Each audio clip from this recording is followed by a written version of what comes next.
Good morning, mathematicians. Welcome to another office hour. Hope everyone's doing well. Oh, it looks like the lag might not be as bad. It's only a few seconds. So that's good. Maybe my live stream won't randomly crash at some point today. Probably will, though.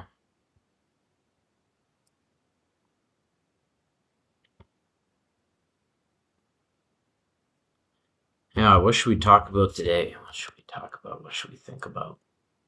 Well, that all depends on what questions everyone has. I always prefer to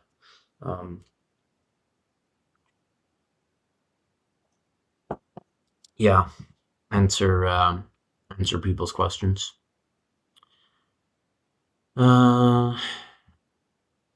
Well, I guess we can always start by going to Reddit. I don't have anything off the top of my head. Actually, maybe graphs. Let's maybe talk more about graphs. Sure, why not? I'm going to randomly start teaching about some algebraic graph theory. So,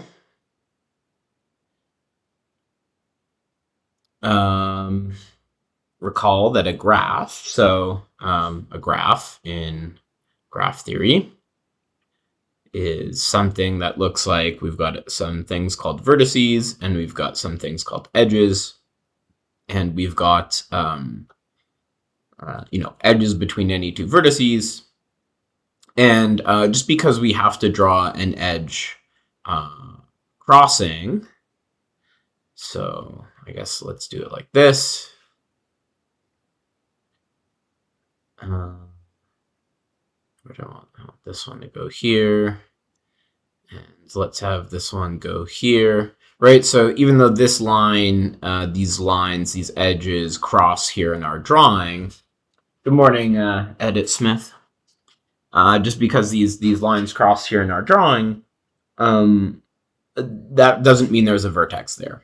So, and in fact, like, what we care about in our graphs is just the binary statement about whether two vertices are adjacent or not. So, for example, another way to draw this graph here is like I could do something like this.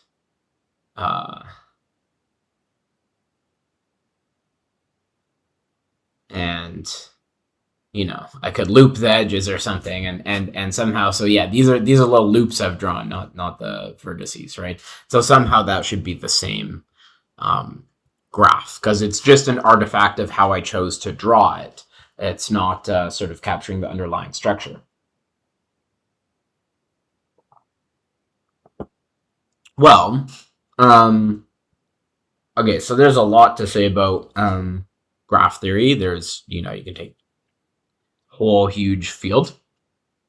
But one way to study graph theory is what you do is you, well, so first off, what's the formal definition? A formal definition is a graph is a pair of sets where V we call the set of vertices, and E is a set of unordered pairs. Unordered pairs of vertices. And sorry,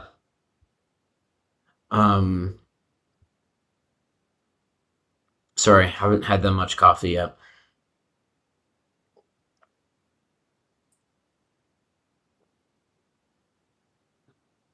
If anyone has any other questions, I have no idea how many people are streaming. I got to get a better setup so I can keep track of these things. But just let me know when and if you have any questions about anything. Okay, so that's our definition of a graph. So for example, to sort of turn this picture into a formal drawing, I would define this graph as having vertex set 1, 2, 3, 4, and edge set 1, 2, 2, 3, 1, 3, and 3, 4, let's say. Right, so now we can go back and forth between pictures and the formal definition of sets. But what I'm interested in, so let me go back to this drawing here. So one way to study these graphs, though, is to record the information about the graphs as, oh, hey, Deepak, how's it going? We can record the information of these graphs in terms of what's called the adjacency matrix. So we'll take a matrix and we'll label it with the vertices, and then we will make we'll put a 1 if and only if there is an edge between the two corresponding vertices. And since these are unordered pairs, that means that this matrix will always be symmetric. So it's a symmetric real matrix. The eigenvalues of this matrix should always be real, I believe. This is basic linear algebra. I should remember that. Yes, they'll always be real for this matrix. And so the field of spectral graph theory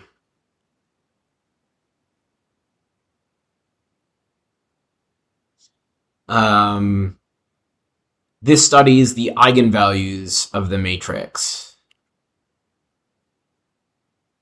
A and tries to look at the you look at the eigenvalues of this matrix A and try and study like properties of the graph captured by this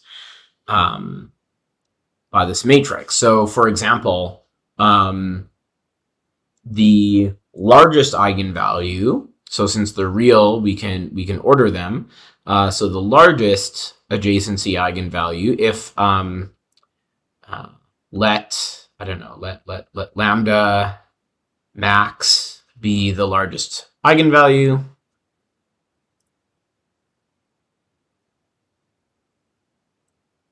and let, say, d max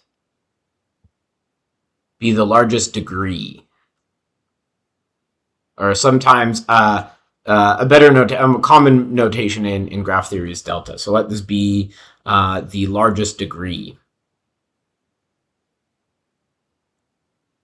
of G. So the degree of a vertex of G. So what that means, the degree of a vertex is the number of edges incident with it. So this is degree 1, 3 has degree 3, and 2 and 1 both have degree 2.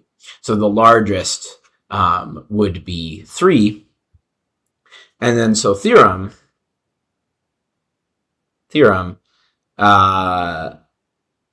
delta is bounded above by lambda max. And in fact, if G is, say, k regular, so that means that every vertex is incident with k edges, then lambda max is exactly equal to k. So there's a taste of like one of the interesting ways in which that occurs. So what you can do is you can go for yourself, compute the eigenvalues of this matrix. Maybe use a computer algebra system. 4x4 is like the limit of what's feasible to do. It could even be gross, so you should use a computer algebra system. Use Sage or something. Yeah, isn't that cool? Isn't that cool? I mean, this is only the tip of the iceberg. We're about to get real crazy with this. So obviously the whatever the largest eigenvalue is, it somehow relates to this has something to do with the largest degree of the graph. There's also another matrix associated with this called the Laplacian. And let me just so I don't tell you something wrong, let me look at the Laplacian let's just pull up the definition on Wikipedia.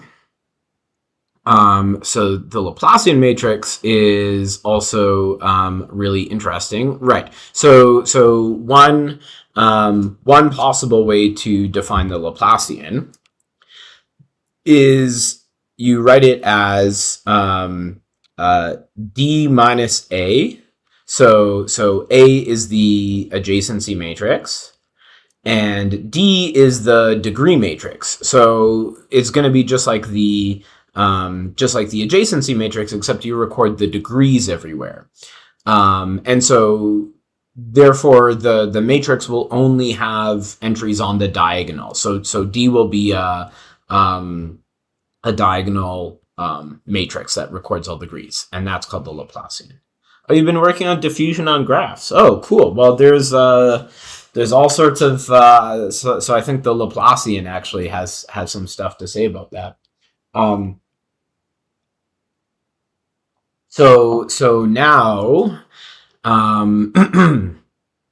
oh, what to tell you first about the Laplacian? So first, let me tell you something really crazy. I'm not going to explain it now, but why is this called the Laplacian? So if you studied differential geometry, you know that there's this operator called the Laplacian, which probably maybe most of the people in the stream have only ever seen this maybe in like R2, the R2 Laplacian or something, which is, gosh, I hope I'm not getting it wrong.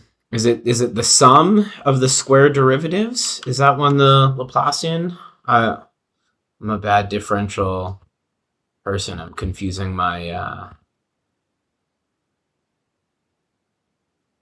confusing things. Let's see. Oh no, it's the right. Yeah.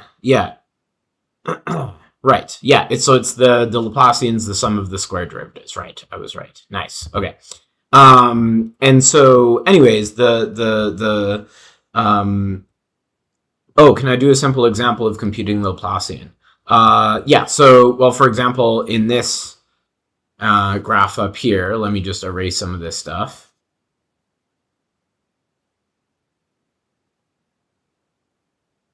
Well, I don't even know what I'm doing. I didn't have to erase that. So I'll erase the diagonal because the Laplacian is the degree matrix minus the adjacency matrix. So we just have to put a -1 in front of all of the off-diagonal entries.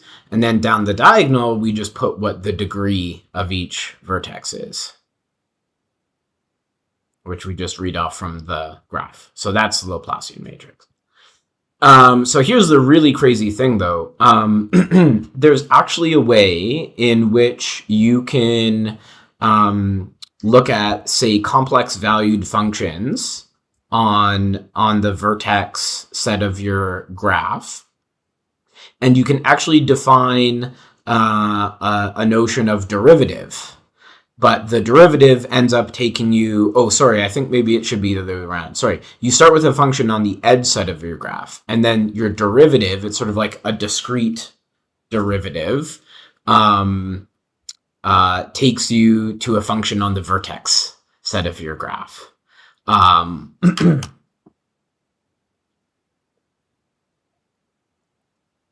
And maybe I'll talk about this next time because I'd need to review the like exact definitions. I wouldn't want to tell you something wrong. But I mean, it's kind of like if you have a function on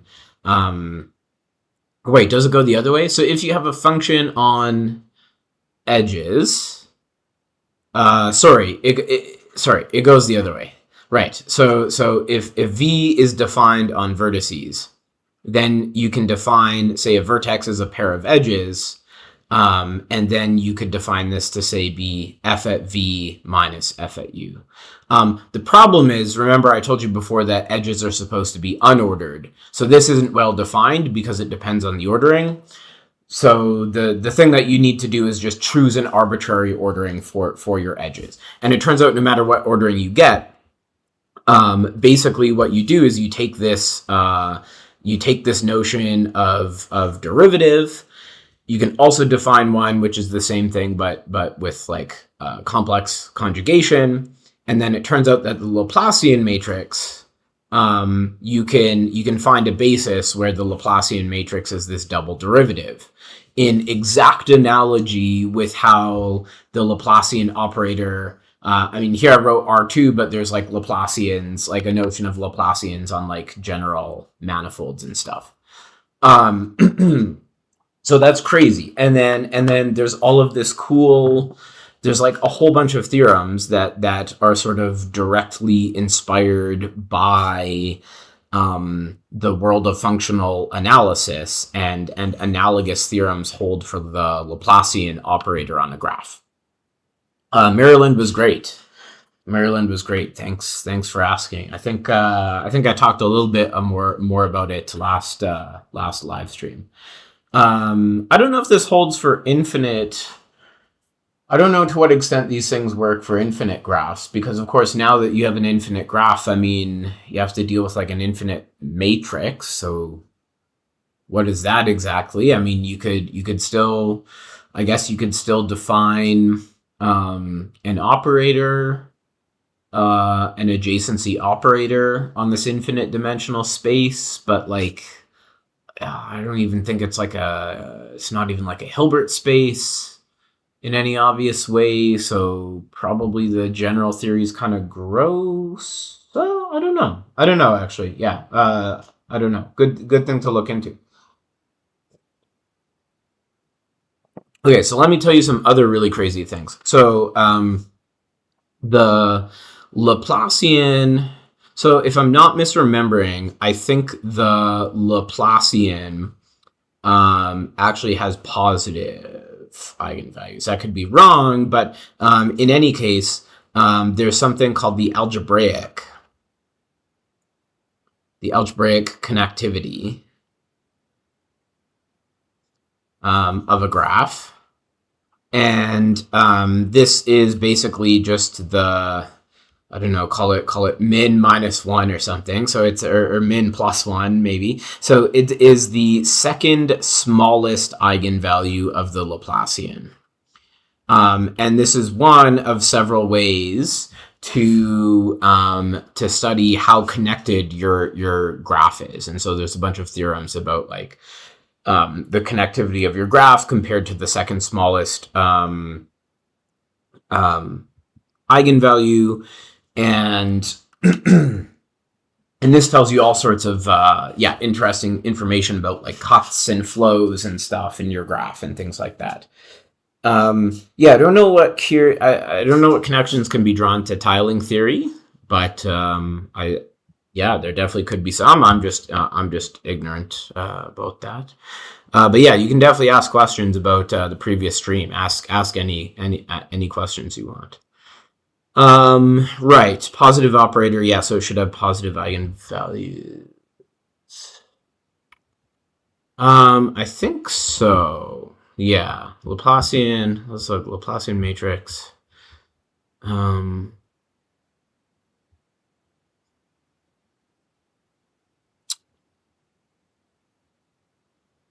Yeah, I'm pretty sure all the eigenvalues are positive. I'm pretty sure all the eigenvalues. There's also, you can see here, there's different versions of the Laplacian as well, but yeah, I'm pretty sure they're all positive. Right. No, so sorry, I don't think.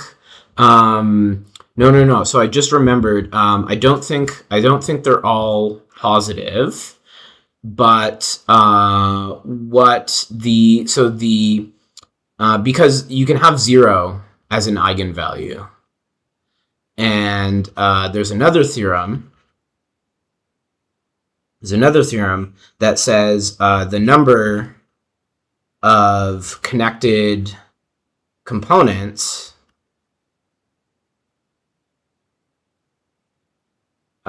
is the multiplicity of 0.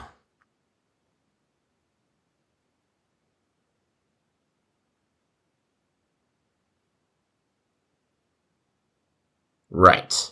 Yeah. I believe that we should then, therefore, the smallest eigenvalue of the Laplacian should always be 0, because you always have at least one connected component. And in general, it'll be, so what I mean by connected component is even though, you might want to call these two graphs, just drawing them beside each other, you might want to call them two different graphs. You could imagine them as one combined graph and put all of these vertices into one big Laplacian matrix. But then the multiplicity of 0 is going to be 2 because we have two connected components. I am just yapping. That's for sure. I am just yapping.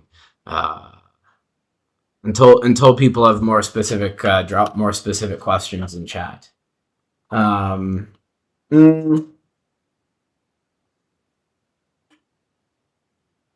Yeah, I mean, I don't know. I'm still apprehensive about the use of AI. I mean, I do use it on occasion to look things up. Well, actually, I don't go out of my way to look at some other AI. Google just has this automatic AI feature now, and but I really don't. That makes me nervous, right? Because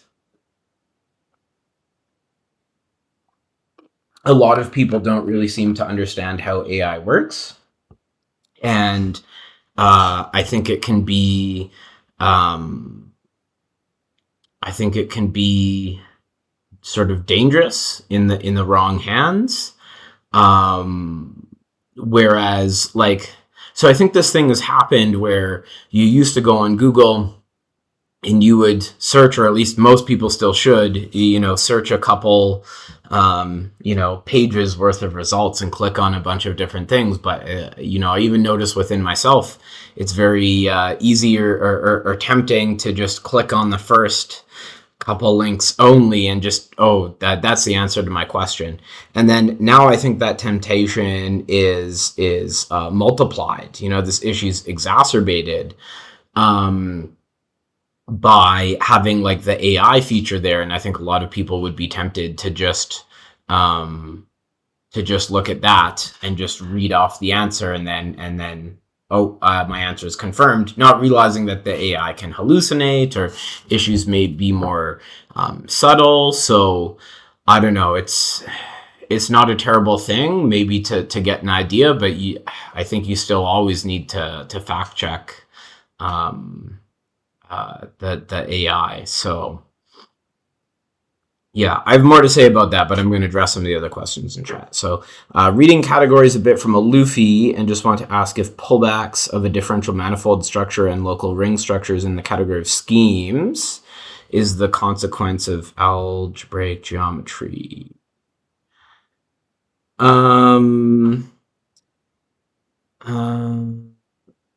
I'm not totally sure if I understand your question, because I mean, so first off, differential manifolds and schemes, these are two different categories. So it doesn't really, I don't really understand the question about pullbacks in one being pullbacks in the other.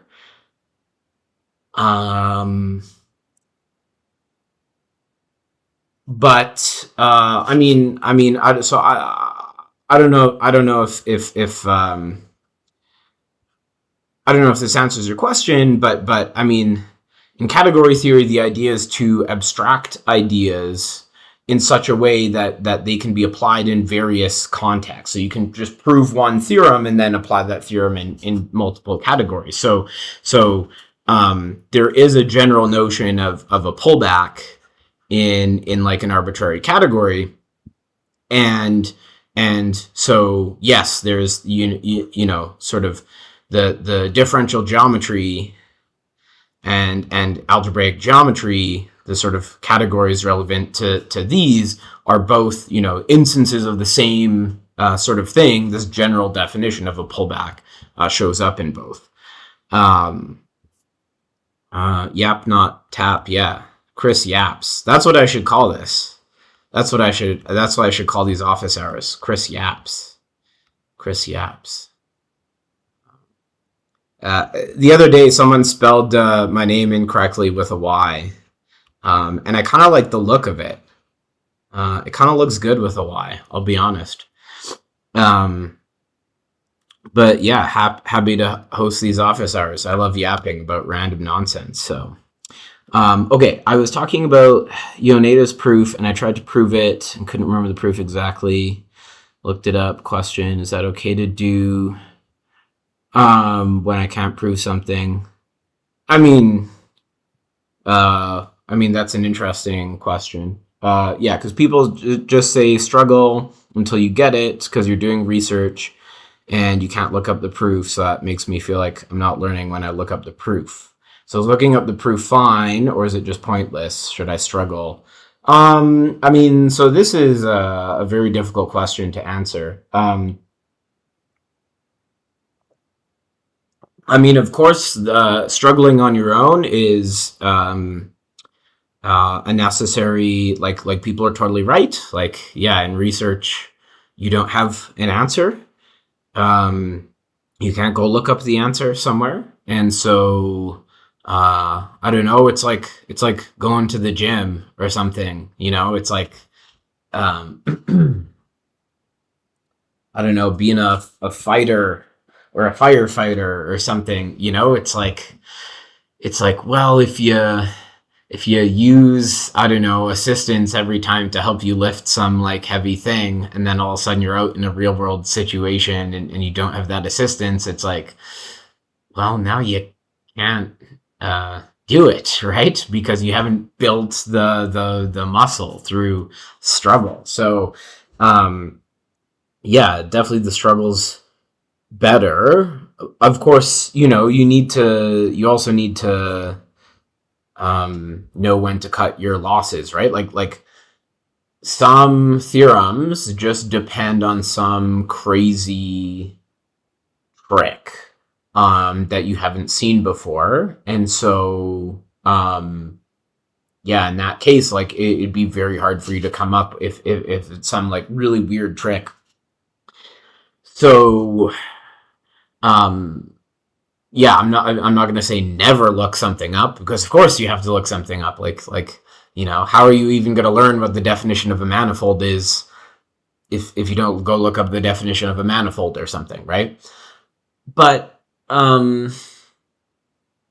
yeah, it's very difficult to know when to call it, like when to throw up your hands and look up the answer.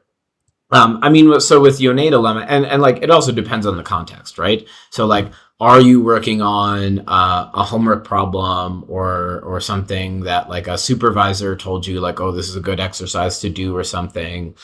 Or are you just reading some things for your own curiosity? Like here I am doing live streaming, right? So would it be so interesting for me? With the thing, Ioneda's lemma is actually like, that is one you should definitely try really hard to do without looking it up, at least the first time you see it in your life. That's a good one to struggle through, because it's not, I actually was struggling to remember the exact statement, which is part of what the issue was. But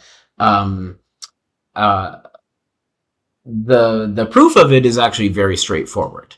So it's long. If you go look at those notes I brought up yesterday from Tom Leinster, like, it's a couple pages to do everything, but it's not a difficult proof. Like he says in there, if you just remember if you're just comfortable enough with the definitions and just sort of follow your nose, it's really a proof that's just sort of unfolding things in the right way. It could take you some time to do that, but and if you really do get stuck and turned around, then go look at the proof. But yeah, I don't know. It's tough. It's tough to know when to.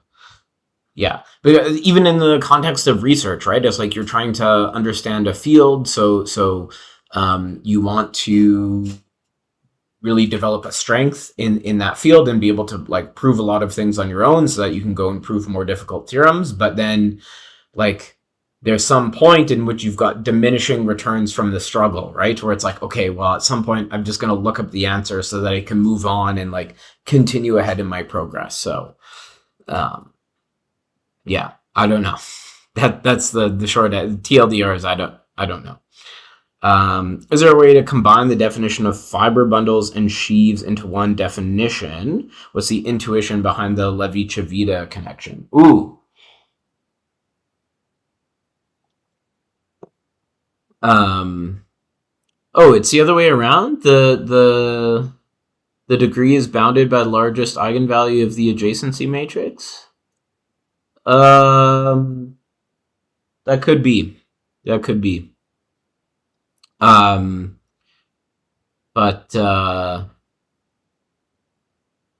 yeah, that makes sense. But again, I would be more comfortable if you told me that you looked it up in a textbook in like Godsill and Royal or Brouwer and Hamers. If Brouwer and Hamers, there's a proof right at the beginning of Brouwer and Hamers. I could pull it up. But let me answer this other question about fiber bundles. So, so this should be true, I think, for fiber bundles. Definitely a version of this is true for vector bundles. So suppose that you have a fiber bundle. So this is the total space. This is over B. Then what you can do is you can form the sheaf of sections. So what would be a good notation? I'm trying to think of the common notation. I mean, sometimes, this is like for the global sections. Yeah. So I think the we one way to write the sheaf would be like this. So what is that? Sheaf going to be on U? Well, that will be just the so an open set U of B. So that'll be just all continuous functions which are sections of the projection map. So definitely from a fiber bundle, you can get a sheaf. And in the particular case, if we have a vector bundle, so if we suppose now that this is a vector bundle, then the sheaf that we get out is quasi-coherent. And there might be some extra niceness conditions on B that we need to put, like maybe it's like paracompact or some whatever word, but okay, modulo a couple niceness words we might have to add, we get a quasi-coherent sheaf. And so and these are actually equivalent. So at least in the analytic world, like if you have if B is like a smooth manifold, like we're not talking about topological fiber bundles, but so this is a smooth manifold, and we have a smooth vector bundle E over our base manifold. Then basically you get a correspondence between quasi-coherent sheaves and vector bundles. So in fact, it's not that there's a definition that encompasses both of these, but rather they're sort of two sides of the same coin. Quasi-coherent sheaves correspond to vector bundles, and then in fact, because the ordinary definition of vector bundles kind of sucks for the Zariski topology because the open sets are too big, inspired by this equivalence, we define a vector bundle in algebraic geometry to be a quasi-coherent sheaf. And I think I talked about this like a week ago, but this is a very common theme in algebraic geometry. Actually, it like tons and tons and tons of stuff in algebraic geometry. It's like that Mr. Bean meme where he's like copying off of the other guy's notes. how many years ago is that meme? Do people even remember it? But uh, uh, yeah, there's tons of stuff where it's like, in my opinion anyways, it's if you just learned the algebraic geometry version of the definition, it's like, well, why? Doesn't make sense. But if you learn the analytic version first, and then you prove some theorem about, oh, well, here's an equivalent way to define the analytic thing, and then this original definition fails for the algebraic world, but this thing that was equivalent sort of still makes sense. That's a very common theme in algebraic geometry. Yeah. So, but what's the intuition behind the Levi-Civita connection? You know what? I don't remember. I don't know. Sorry. I did some stuff with connections in my master's thesis, but I don't really remember working much with the Levi-Civita connection. So I don't remember what it does. Sorry about that. Consider a var x variable, I guess, equipped with a smooth structure. Okay. Oh. Okay. Right. A variety. So it is true that if you have a complex algebraic variety, again, I think for some of the theorems I might want, maybe we need some extra niceness word, finite type or something like this. But yeah, generally speaking, complex algebraic variety. Then there is, so I mean, this is a scheme, right? But then the question is, what do you mean by equipped with a smooth structure? Like, it's a complex variety slash scheme. But what is true is that there is a functor that takes you from your algebraic variety to what we would call xan, which is called analytification.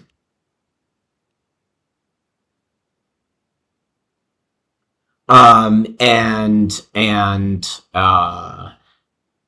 then we sort of view it, we can naturally view it as a complex manifold. Now this is just, okay, this may be a fancy way of saying it, but it is kind of just like the obvious thing. Like, I don't know, if you worked in C2 and you looked at this equation, sort of the manifold carved out by this equation in C2, well, in terms of like the Zariski topology, well, unsurprisingly, you just get the same, when you perform analytification, you just get the same thing, but now you're looking at more points. You're looking at the complex topology. So that's true. And yeah, there's all sorts of interesting things, like there's theorems about equivalences. So this functor also will induce equivalences between certain kind of sheaves over here and certain kind of sheaves over here.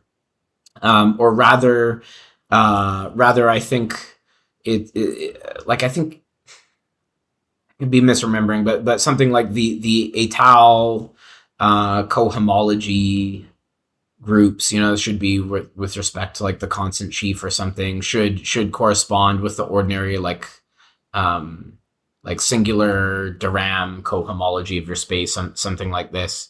One thing that's really cool so I don't know if people know about these things, but there's the sort of classical fundamental group, right? So xn at some point, but okay, depends on a point, but not really if it's path connected. So it turns out there's also this, there's also in the algebraic geometry world, so for the complex scheme, we have what's called the étal fundamental group. I always forget which way the check goes. Sue me. The étal fundamental group. So this group is profinite, But it turns out that, for example, this will be isomorphic to the profinite completion of this. So if we consider well, let's take this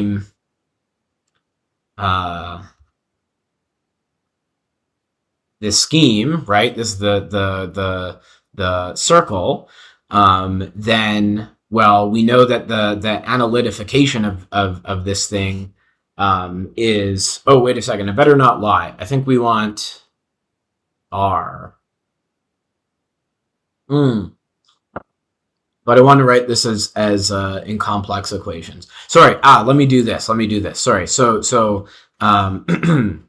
sorry, let's do C cross. So, well, geometrically it's C cross. So I guess it'd be something like spec of C localized at X, something like this. So if you take this, then we know that once we get the analytification, this is just the manifold given by the punctured plane, and the fundamental group of that thing at any point is going to be the integers.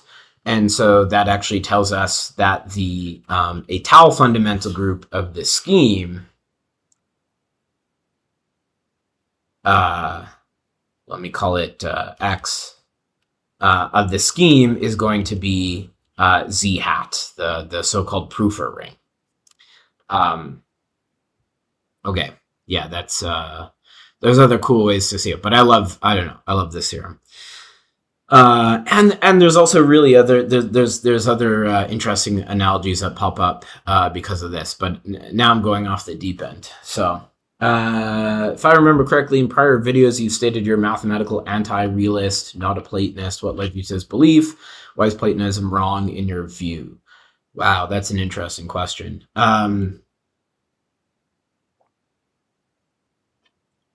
Yeah. Well, I guess it's just kind of like, yeah, part of it is the simple fact that humans created math, right? The axiomatic system, the axioms of ZFC, Moses didn't bring down a tablet with the 10 axioms of ZFC carved into it. Humans decided to take those as our axioms. And we make choices about whether we add the axiom of choice or not, or large cardinal axioms, like I talked about in some recent videos, some non-live stream videos. Is just very clear that we play around with these things, and we chose axiomatic systems sort of in the image of the real world, right? We sort of carefully, picked ways of, say, defining numbers that we tried to set it up intentionally so that it corresponded to the real world. And sometimes it corresponded better than we even intended. But yeah, I mean, the system of math, like, there's no such thing as the real number. There's no such thing as the set or a set in the real world, right? It's a very technical, precise definition that exists on paper. It's words about words. In my opinion, it's a human invented language. Yeah. I mean, we can create mathematical models of the real world that are very, very useful and accurate and close to the real world description. But all of these models at some point they diverge from what the real world tells us. And we can also do many, many things in mathematics that have no obvious bearing to the real world at all. So yeah, I think it's just language games, basically. So did some looking. There's wild stuff going on with spectral theory and tilings. Awesome. Geometry, topology, as an outsider, what's the difference and why choose one over the other? Well, I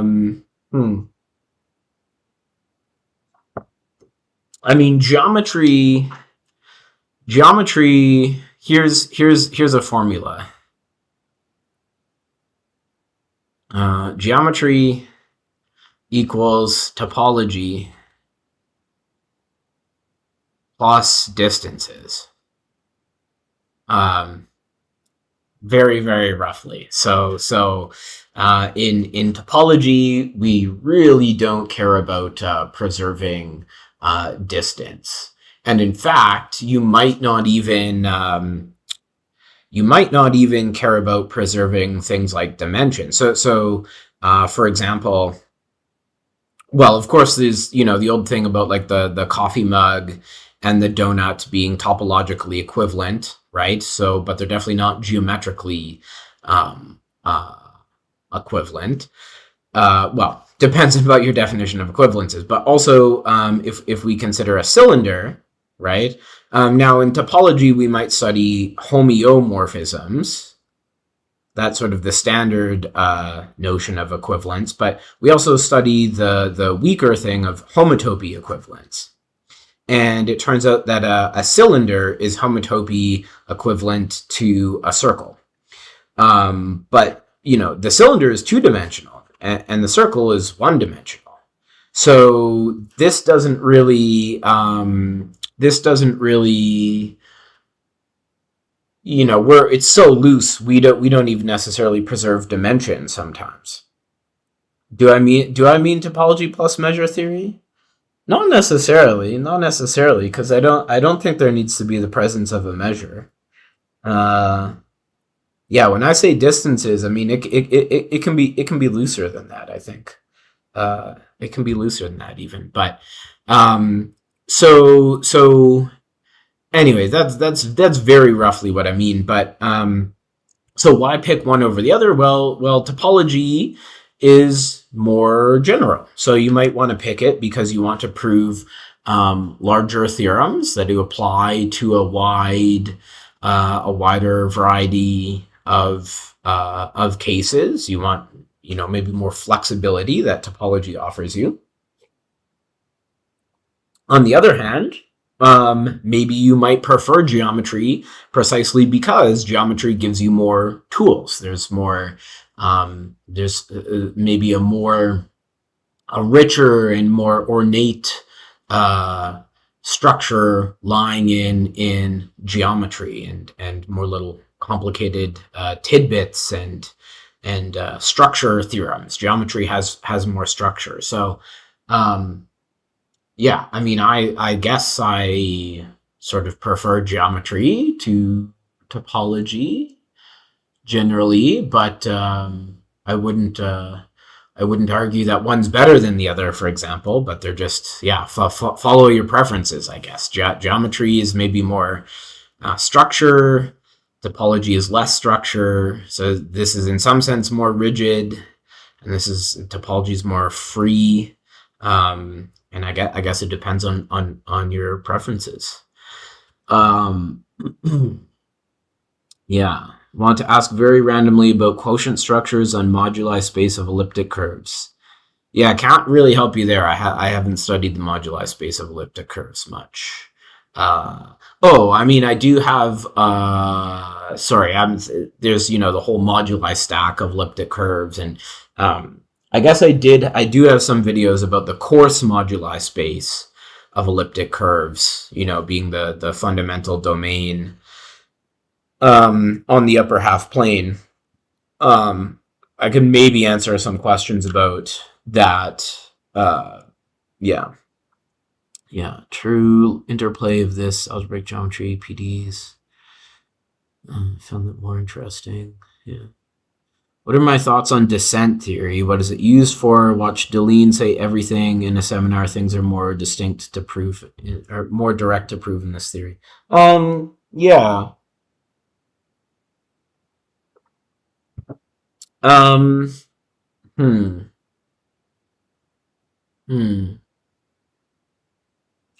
Yeah, I don't know I should probably understand stuff about descent more than I do. Like I know some very basic working definitions because, for example, one of the objects that I work with in my research is called the equivariant derived category. So basically, you have some sort of group acting on like a variety or a manifold, and there's a notion of equivariant, of say G equivariant sheaves that you can study on X, and that has a fairly down to earth, well, okay, not down to earth, but like there's a fairly reasonable definition of what it means to be an equivariant sheaf. But then, okay, a standard sort of thing that you construct in algebraic geometry or whatever, differential geometry, whatever you studied, the derived category. So this is like complexes of sheaves.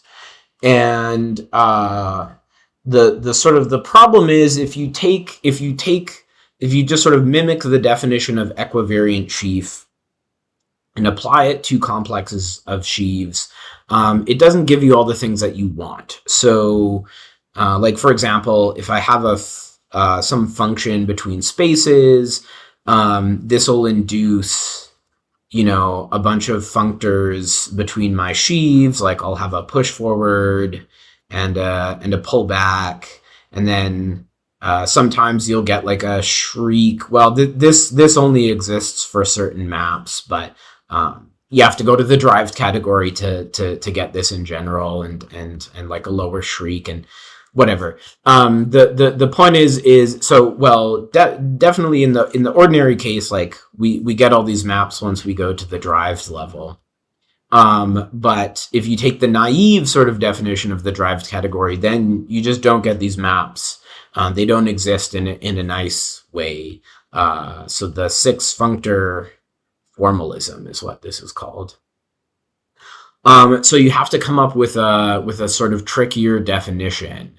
And that's where descent theory, well, at least that's where it comes into play in my world, is descent theory. What was the question actually about?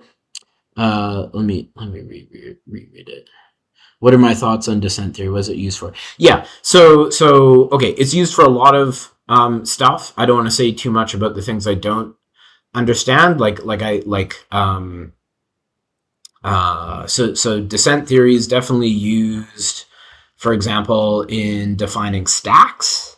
So those are very, I don't understand stacks very well, but that helps give you, for example, if you have a variety and you take a quotient of that variety by a group, it may fail to be a variety, but it could still be whatever the hell this thing called a stack is. And sort of one way to look at stacks is to study these things, and one way to like you use descent theory to talk about stacks and these quotient spaces, and the sort of descent theory deals with like families of maps, maybe with some like G equivariant action, but then you need to look at like a whole collection of these things. So anyways, now I'm really just yapping and going off, but I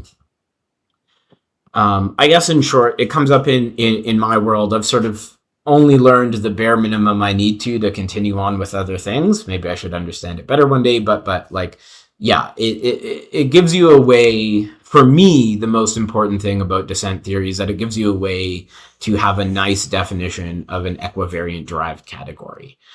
That's why I care about it, maybe. But then I think also like all this other stuff like sheaves on a site and etal topologies and stacks and stuff like descent theory is all sort of hiding there, I guess. Yeah. But I think I might wrap it up for today.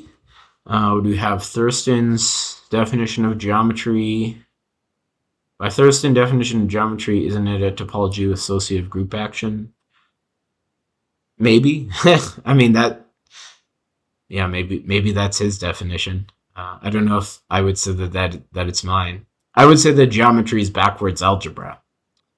Um, Category theory equals big sigma of all areas. Kind of.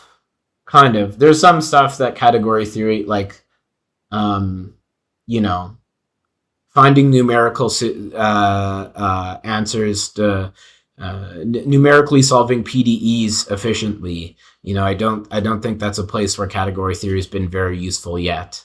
So I don't want to say all areas, but the advantage of category theory is it allows people in different areas to connect with each other, I would say. Hyperbolic volumes of quotient spaces of moduli elliptic curves related to the rank conjecture of elliptic curves. I don't think so. There's no obvious connection there in my mind, but I am not an expert by any means on elliptic curves. But I guess my initial reaction is to doubt it. But again, don't take my word about it very seriously. Yeah. Anyways, okay, I'm gonna wrap it up there. Thanks everyone. I'll see you again soon. Go prove some theorems.